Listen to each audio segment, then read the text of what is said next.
Hi hello जय जगन्नाथ। आपण देखुचंती पायल and Jyoti blog. Subscribe करिया को भूलिबे नहीं, आउ बेल आइकन निहाती बजेबे काहेकि सबु आम वीडियो जो अपलोड होबो तार नोटिफिकेशन आपण पाखु पळे आसीबो।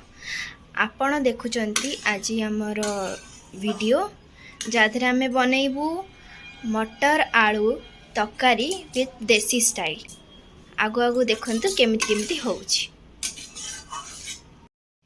आमे मटर को पानी रे भेदे देथिलु, आउ मटर आलू पानी रे हल्दी आउ नून पकेगी आमे टिके बॉयल करिवा।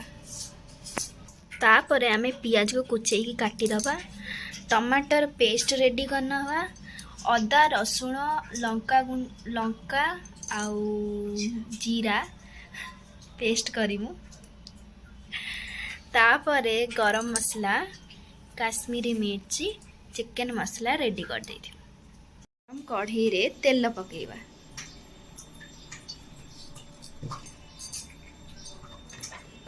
एबे आमे से गरम तेल रे चीनी पके दबा। चीनी पकेले तरकारी टिके नाली हबो। तापर आमे प्याज पकेबा।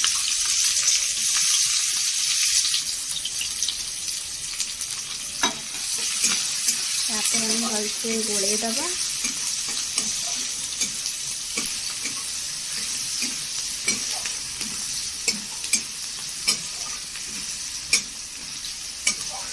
देखंतु आम पियाज एबे नाली पड़ी गलानी। एबे आमे मसला पकेबा, जोटा अदा रसुण जीरा और लंका पेस्ट पकेबा।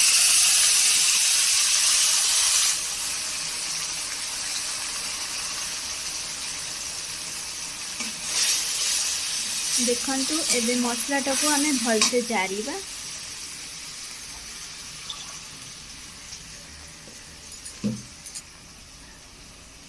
एबे आमे टिके नून पके दबा।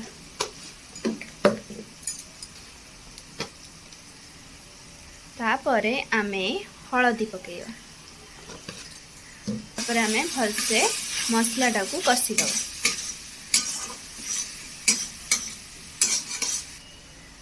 तापरे आमे टमाटर पेस्ट को पके दबा।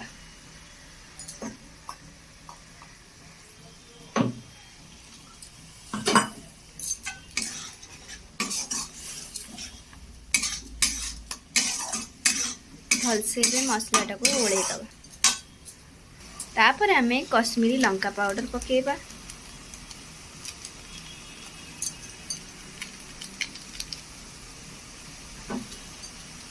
तापर आमे चिकन मसला पकेबा।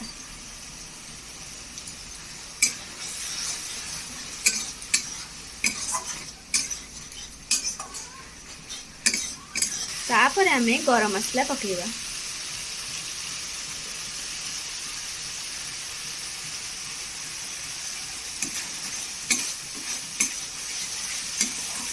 तापरे मसला टाको भलसे गोले दबा।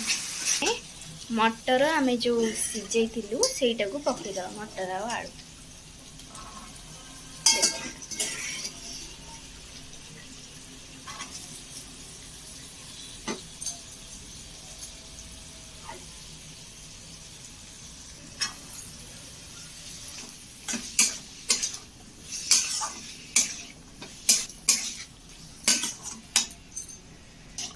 पकेकी आमे भलसे कसिबा।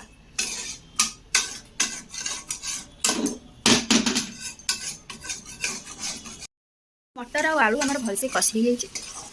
एबे आमे तादेरे टिके पानी देकी भलसे गोले दबु। देखंतु हमर मटर आलू तकारी रेडी हो गलानी। चलंतु सर्व करिया। देखंतु आमर मटर आलू तरकारी सर्व हो जाइए। कमेंट रे जरूर जणेबे रेसिपीटा केमिति लागिला। आउ सब्सक्राइब करिया को भूलिबे नहीं। जय जगन्नाथ।